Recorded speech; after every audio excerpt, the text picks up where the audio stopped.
Hello friend, Neha એજ્યુકેટરમાં આપનું સ્વાગત છે. આજે હું તમારા માટે લઈને આવી છું 28 ઓગસ્ટ 2025ના મહત્વના કરંટ અફેર, જે તમારી આવનારી પરીક્ષામાં તમને ચોક્કસ મદદ કરશે. અને હું તમને ગેરંટી આપું છું કે હું તમને જે કરાવું છું એમાંથી બહારના કોઈ કરંટ અફેરના પ્રશ્ન નહીં આવે. કરું ને? તો ચાલો શરૂ કરીશું. પરંતુ એ પહેલા એક અગત્યની જાહેરાત કરવાની છે. જાહેરાત એ છે કે મેં ગુજરાત સાંસ્કૃતિક વારસો એના ઉપર ત્રીજો વિડીયો મૂક્યો છે. એ ખરેખર તમને ખૂબ ઉપયોગી થશે. એક વખત જરૂરથી જોજો અને વિડીયોની લિંક તમારા મિત્રોને પણ શેર કરજો. કેમ જરૂરી છે? તો મેં એકદમ મસ્ત મજાની નવી રીતે ક્વેશ્ચન્સ ડિઝાઇન કરીને મૂક્યા છે. શરૂઆતના ક્વેશ્ચન એકદમ ઈઝી છે, પરંતુ જેમ જેમ તમે પાછળ જશો એમ એમ તમને વાક્ય, પ્રશ્નો બધું જ જે તમે રીડ કર્યું હશે એ હશે. તમે નવા હશો તો પણ તમને મજા આવશે, કારણ કે જે રીતના જીપીએસસી પ્રશ્ન પૂછે છે ને એ રીતના મેં બધા પ્રશ્નો બનાવ્યા છે. લગભગ 45 પ્રશ્નો છે અને ફક્ત ને ફક્ત એમાં મેળા અને વાદ્યો વિશે છે. એટલે તમે વિચારી શકો છો કે આટલું મસ્ત ડિટેલ નીકાળવી કેટલી અઘરી હોય છે, રાઈટ? તો પ્લીઝ ફ્રેન્ડ્સ, તમને બીજા બધા જે મોટા મોટા ક્લાસીસ છે ને એના કરતાં પણ વધારે સારું લાગશે. ઘણી વખત તમે મોટું મોટું જોઈને એટ્રેક્ટ થઈને જાઓ છો, પરંતુ નાનાની વેલ્યુ નથી કરતા. ઘણી વખત નાની વસ્તુ પણ તમને બહુ જ ઉપયોગી થતી હોય છે. તો એક વખત જરૂરથી જોડશો એટલે હું રિક્વેસ્ટ જરૂર કરીશ. બીજું તો હું શું કહી શકું તમને, પરંતુ એ વિડીયો જરૂર જોજો અને ખરેખર તમને ખૂબ મજા આવશે. એટલી ડિટેલ મેં મૂકી છે મેળાની કે તમે ખુશ થઈ જશો જોઈને. અને એનાથી બહાર મેળા આવશે પણ નહીં, કારણ કે ફક્ત ને ફક્ત હસુતાબેન સોનાણીની બુકને સોર્સ નથી બનાવ્યો મેં. જે ગુજરાત ઇન્ફોર્મેશન ડિપાર્ટમેન્ટ બુક બહાર પાડે છે એમાં જે નૃત્યો આપેલા છે એ પણ બધા આવરી લીધા છે. એટલે તમારો ઓથેન્ટિક ડેટા છે, રાઈટ? તો પ્લીઝ ફ્રેન્ડ્સ, એક વિડીયો જરૂરથી જોજો. તમને ખૂબ મજા આવશે અને શેર પણ કરજો. સાથે સાથે આ વિડીયોની લિંક પણ મિત્રો સાથે શેર કરી દેજો. અને બંનેની પીડીએફ તમને નીચે આપેલી છે એમાં મેં. ઓકે, તો ચાલો શરૂ કરીશું. આજનો આપણો પ્રથમ પ્રશ્ન છે, 2025માં 23 સપ્ટેમ્બરના રોજ આયુર્વેદ દિવસનું કયું સંસ્કરણ યોજવામાં આવશે? ઓપ્શન એ પ્રથમ, ઓપ્શન બી બીજું, ઓપ્શન સી ત્રીજું, ઓપ્શન ડી ચોથું. બોલો તો આ શું છે? આવશે પહેલી વખત જ ઉજવાશે 23મી. ઓકે,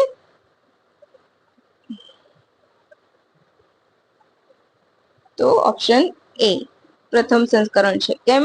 તો 23મી સપ્ટેમ્બરે પ્રથમ છે, બરાબર? 23મી સપ્ટેમ્બરે પ્રથમ છે. બાકી ઓવરઓલ 9મું કે 10મું આવશે, કારણ કે 2016 થી ઉજવવામાં. તો તમે બોલો 10મું સંસ્કરણ શરૂમાં સમજી શકો, પરંતુ 23 સપ્ટેમ્બર પૂછી છે તારીખ, એટલા માટે પહેલું. કારણ કે પહેલા ધનતેરસના દિવસે ઉજવાતું હતું, જે હંમેશા કેવું થતું હતું કે અલગ અલગ દિવસે પડતું હતું, બરાબર? એટલા માટે તમને હું કહું છું કે અગત્યનું કેમ છે, રાઈટ? તો પ્રથમ સંસ્કરણ છે 23મી અને ઓવરઓલ 10મું.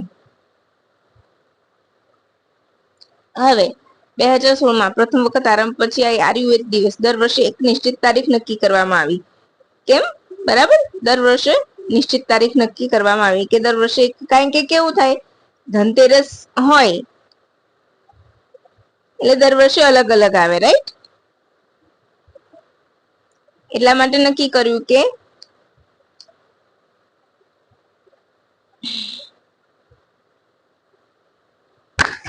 દર વર્ષે એક રીતે આવે એ રીતના આપણે કોઈ પસંદ કરીએ. એટલા માટે આ દિવસને પસંદ કરવામાં આવ્યો.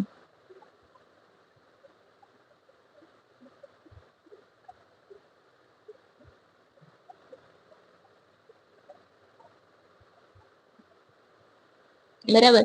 અચ્છા,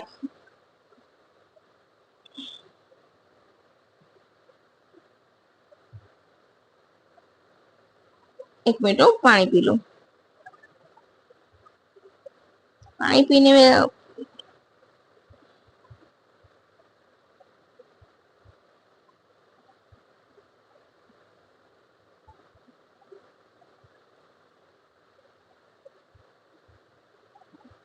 બરાબર. ક્યારે જાહેરાત કરવામાં આવી હતી? તો માર્ચ 2025માં એની જાહેરાત કરવામાં આવી હતી, બરાબર? એટલે તમારે યાદ રાખવાનું છે કે માર્ચમાં અત્યાર સુધી ક્યારે ઉજવાતો હતો? તો ધનતેરસ ના દિવસે. ક્યારે? ધનતેરસના દિવસે ઉજવાતો હતો.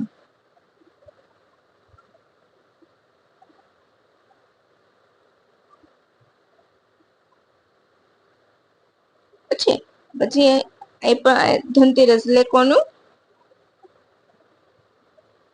અચ્છા, આ દિવસે શું હોય છે 23 સપ્ટેમ્બર? કેમ તો દિવસ અને રાત સરખા હોય છે, રાઈટ? એટલે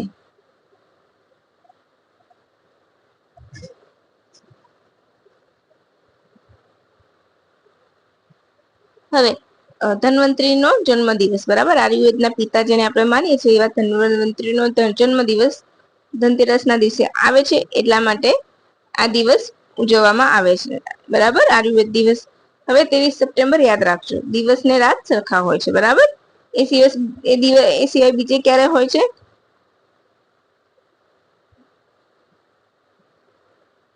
એ તમારે મને કહેવાનું છે, બરાબર? પછી 22 ડિસેમ્બર તો સૌથી ટૂંકો દિવસ, 21 જૂન તો લાંબો દિવસ. 22 ડિસેમ્બર, બરાબર, સૌથી ટૂંકો દિવસ, 21 જૂન સૌથી લાંબો દિવસ, બરાબર? યાદ રાખજો. આ બધા મુદ્દા નાના નાના યાદ રાખવાના, કારણ કે કેવું છે ઘણી વાર પીવાય ક્યુ ક્યાં એમસીક્યુ માં એમસીક્યુ ના બદલે વિધાન વાક્યમાં બધું પૂછી લે, બરાબર? એટલા માટે હવે એક મસ્ત મજાની માહિતી આપીશ તમને, જેમ આગળ આવશે આ દિવસ જ, બરાબર? પછી હા, ધ્યાન દિવસ. તો ધ્યાન દિવસ ક્યારે ઉજવાય છે?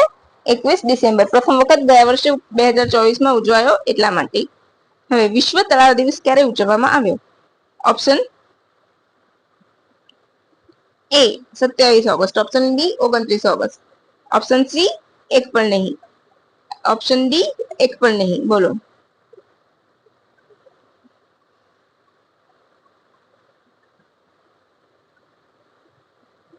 બોલો.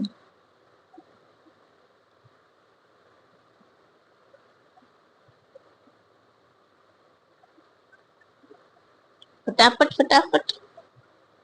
તો મસ્ત મજાનો પહેલી વખત ઉજવાય છે, એટલે ઓપ્શન એ તળાવ દિવસ. કયો? વિશ્વ તળાવ દિવસ 27 ઓગસ્ટ ના રોજ ઉજવાય છે. યાદ રાખજો, બહુ ઇમ્પોર્ટન્ટ છે. 29 તો ખેલ દિવસ, રાષ્ટ્રીય ધ્યાનચંદ નો જન્મ દિવસ. ઓકે, યાદ રાખજો.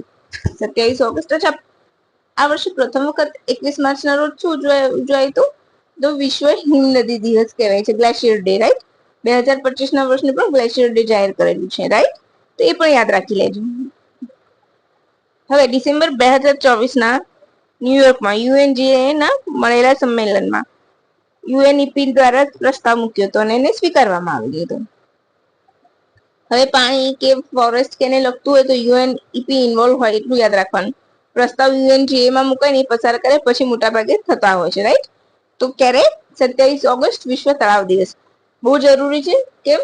તો લોકોને પાણીનું, તાજા પાણીનું મહત્વ સમજાવવા આ દિવસ ઉજવવાની શરૂઆત કરવામાં આવી. બરાબર છે? હજુ થીમ મને ઓથેન્ટિક સાઈટ ઉપરથી મને મળેલી નથી, એટલે મેં નથી આપી, બરાબર? હવે આપણે થોડુંક તળાવની વાત નીકળીએ. પ્રથમ વખત તળાવ દિવસ ઉજવાય છે, તો આપણે એના વિશે ડિટેલ્સ જોઈશું, રાઈટ?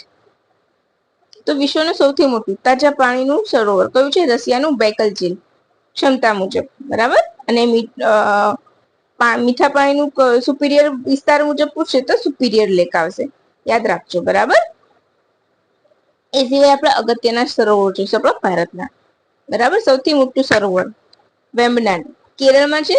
નહેરુ બોટ ટ્રોફી યોજાય છે, મિક્સ વોટર કહેવાય છે, રાઈટ? ખારું અને મીઠું બંને હોય છે. સૌથી મોટું મીઠા પાણીનું સરોવર તો વુલર જ આવશે, બરાબર? જમ્મુ કાશ્મીર, એની મુખ્ય નદી કઈ સ્ત્રોત છે? જેલમ નદી. અચ્છા, વુલર પર હમણાં જ કમળ ખીલ્યું હતું, એ પણ યાદ રાખજો, બરાબર છે? સૌથી મોટું ખારા પાણી, એટલું ખારા પૂછશે તો સાંભાર, બરાબર? પરંતુ સૌથી મોટું ખારા પાણીનું સરોવર પૂછે ઓલ ઓવર, તો ઓડિશા લગુન સરોવર આવશે. પહેલો ઓલવેઝ લગુન જ કન્સિડર કરાય છે, પણ કેવું છે એમાં થોડું ઘણું મીઠું પાણી પણ મિક્સ થાય છે, રાઈટ? એટલા માટે ઓડિશાને સાંભાર ઝીલ ગણવામાં આવે છે, પણ મોટા ભાગે જવાબ શું કન્સિડર થાય છે? ઓડિશા. યાદ રાખજો, ઓડિશાનું લગુન સરોવર કયું છે?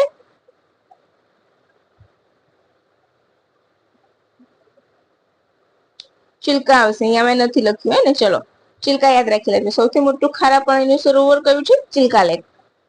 પછી સૌથી વધુ ઊંચાઈ ઉપર હાઈટ પર આવેલું તો સિક્કિમનું ચોલામુ, અને નોર્થ ઇસ્ટમાં તો મણિપુર. મણિપુર એટલા માટે કે તરતા ટાપુઓ જાણીતા છે, બરાબર અહીંના. અને ગોવિંદ સાગર એટલે કૃત્રિમ સરોવર સૌથી મોટું, બરાબર, એ પણ યાદ રાખી લેજો. તો આ તમારા સરોવર વિશે, તળાવ દિવસ વિશે તૈયાર થઈ ગયો આખો ટોપિક. ફક્ત શું નીકળી હતી આપણે વાત? તળાવ દિવસની.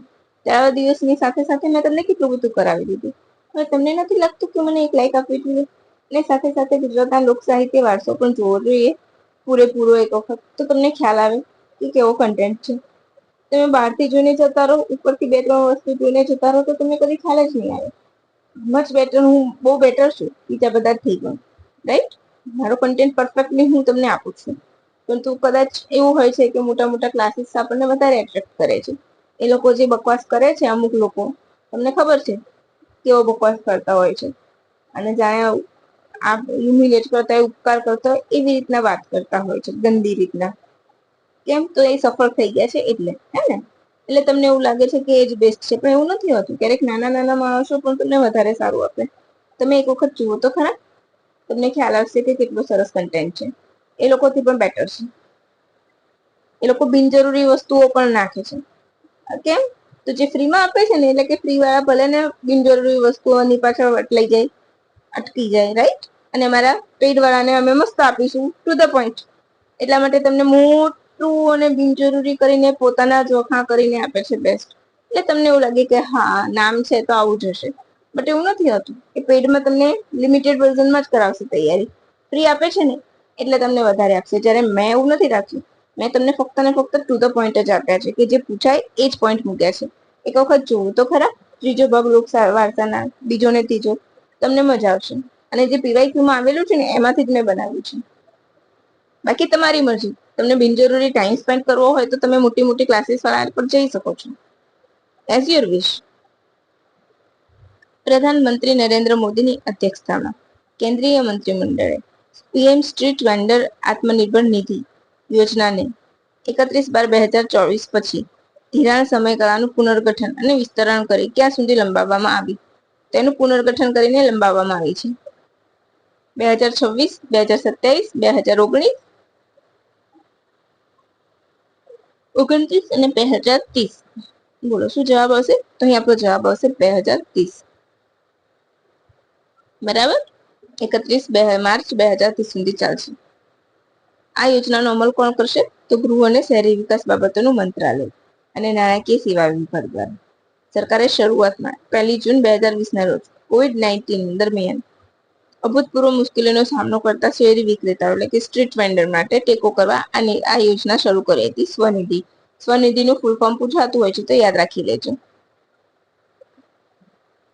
જો પીએમ સ્વનિધિનું પુનર્ગઠન. પુનર્ગઠિત યોજનાની મુખ્ય વિશેષતા: શહેરી વિક્રેતાઓને ડિજિટલ ઓનબોર્ડિંગ સુનિશ્ચિત કરવા, છૂટક જથ્થાબંધ માટે ડિજિટલ કેશબેક, શહેરી વિક્રેતાઓનો સર્વે, શહેરી વિક્રેતાઓનું ક્ષમતા નિર્માણ, બેંકો અને યુએલબીએસ વચ્ચે સ્પર્ધા ઉત્તેજિત કરવા વાર્ષિક સ્વનિધિ સ્વાભિમાન પુરસ્કાર અને શેરી વિક્રેતાઓને યોગદાનની ઉજવણી માટે સ્વનિધિ મહોત્સવ. બરાબર. અમે તમને એક જ આપ્યું છે, 2 પોઈન્ટ છે, બીજો હું મૂકી દઈશ. ચાલો. Chief of defence staff. પ્રશ્ન તો બોલ્યો જ નહીં. ચલો. ત્રણ સંવાદ ત્રિસેવા સેમિનાર ક્યાં યોજવામાં આવ્યો?